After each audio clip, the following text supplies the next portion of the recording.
Traveling through time and space, our hero arrives in time for another adventure of the ostentatious with me, Austin Shock. Hello, I have no idea what I'm doing, but if you're here, then you definitely do. This is going to be a video on the basics of Dungeons and Dragons. It's the start of a series where I go through different aspects of the game to introduce you to this marvelous world of imagination.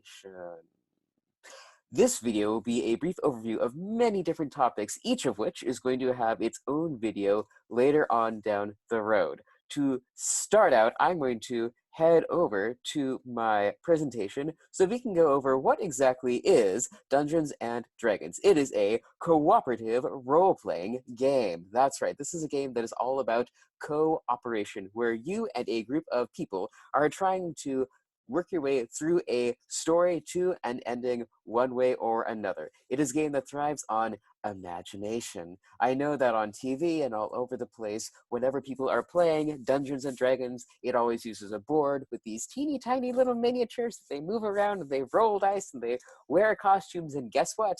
Pretty much all of that is optional.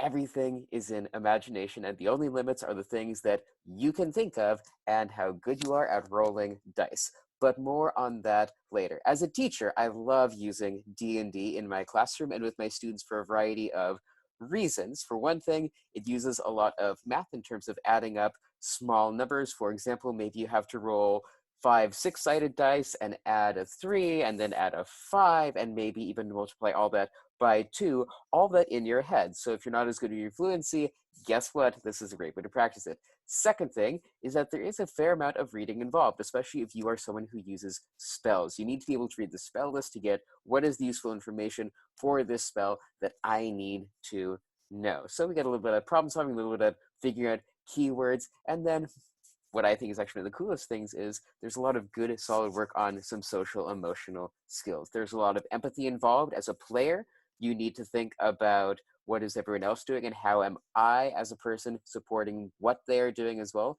As a dungeon master, you need to think about what are the things that my players are interested in, how can I keep them motivated to keep going, how can I make sure that they are an equal part of this experience as well. All those other bolded words I just came up with right now, there they are. Now, basically how this works is you get a character. So see here we have a cleric, we have a wizard, and then we have a barbarian, and they're being led by their dungeon master or game master, because it's special and magical, like all dungeon masters. So your players, from their dungeon master, are given a quest. Maybe they need to find the goblet of infinite wisdom in order to save the land. Maybe they need to rescue our poor prince here who, if I zoom in, look, he be sad, he be crying.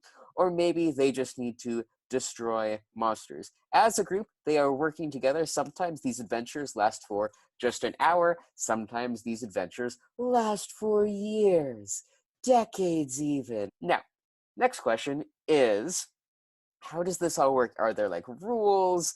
Are there certain actions? And the answer is, we make it up. There are rules, and there are definitely such of actions you can draw on for this, but most importantly is that anything you do is exactly your imagination. You get to decide exactly what happens and why. So let's say that our barbarian here wants to leap out, jump off these, grab the prince, and then use the cup to smash the monster. So barbarian goes, he rolls really well, he manages to land down here, he rolls really well, he grabs the prince, he rolls kind of not as well, but he does grab the chalice, and then he fails, and instead of the chalice hitting the monsters, it bounces all the way over here, and he and the prince are now being eaten by this blob thing here, which these two, if they want to, can try to save them from. All of that is possible in D&D, depending on how well you roll. Now, next question, of course, is what the heck do you need? You go to the store and, oh my god, there are books. There's a whole wall of books, and I do mean that literally. If you go to Powell's or a game store, you'll just see these walls of books, And you're probably asking yourself, this is going to be such an investment. And the answer is, not really. Doesn't have to be. See, there are only really two things that you need. Thing number one is someone you know needs to have a player's handbook. I'm going to pull that up right here. This is the actual player's handbook. I'm not going to put it in my slideshow because a lot of this stuff is copyrighted, including most of the images. They have the names of the artists in here, which I think is pretty cool.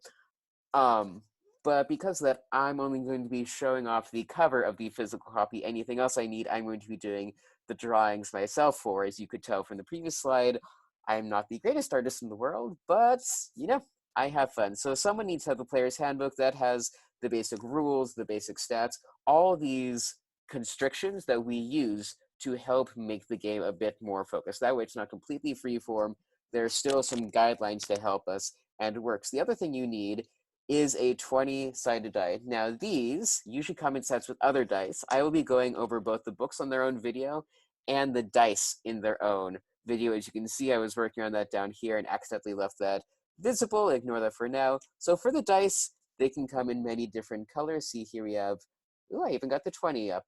20 on a see-through die, and it's white lettering. Then we have this 20 on a red, kind of see-through die, and it's gold colored. Then we have these nice pearlescent dice. This one is kind of green, and then we have this sort of one here that's a little more plain, but it has little sparklies, you can tell, in there. All different kinds of dice. They can be plastic, they can be metal. But if you don't want to go out and get your own pair, they're pretty relatively cheap on Amazon. You can get like 10 sets for $2 each, kind of fun. But if you really don't want to do that, then what you can do instead is I'm going to open up a new tab, and I'm going to type in Dice Roller into Google. This is the natural one, and it brings up these dice here. I'm going to click on that to get rid of it.